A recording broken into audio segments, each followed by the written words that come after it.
రాయల కాలంలో రత్నాల మాట వినడమే తప్ప చూడలేదు. కానీ నిజాం కాలంలో గోల్కొండ రాజ్యంలో వజ్ర వైడూర్యాలు విదేశీయులు వచ్చి కొనుగోలు చూసిన వారున్నారు. అందుకు సాక్షులు కూడా ఉన్నారు. ఆ రోజుల్లోనే 10,000 కోట్ల రూపాయల విలువైన జాకబ్ డైమండ్ ఏదైతే ఉందో దాన్ని పేపర్ వెయిట్ గా నిజాం రాజులు పెట్టుకున్నారు. అంటే ఎంత సంపద ఉండే మన తెలంగాణలో, హైదరాబాద్ కి సంబంధించి ఎంతగానం ఉండేది అనేది ఒక్కసారి ఆలోచించుకోండి. రాజులు సంపన్నులైతే సహజంగా ప్రజలు కూడా ధనవంతులైనట్లే లెక్క.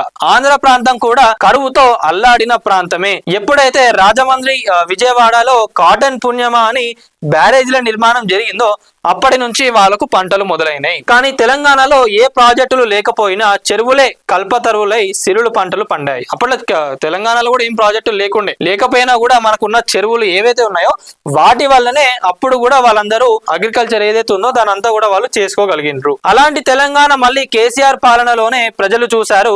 సుమారు 60 ఏళ్ల కాలంలో ఆనవాలు కోల్పోయిన చెరువులన్నీ తెలంగాణలో కేసీఆర్ పాలనతో ప్రత్యక్షం అయ్యాయి. అది కేసీఆర్ అంటే. నిజానికి ఏ తెలంగాణ వ్యక్తి ఊహించలేదు. ఏ తెలంగాణ వాది చెరువులకు పూర్వ వైభవం వస్తుందని అనుకోలేదు. ఒకవేళ చెరువులు బాగా చేయాలనుకున్నా సాధ్యం కాదనుకున్నారు. కానీ సాధ్యం కాదనుకున్న వాటిని సుసాధ్యం చేయడమే కేసీఆర్ పట్టుదల.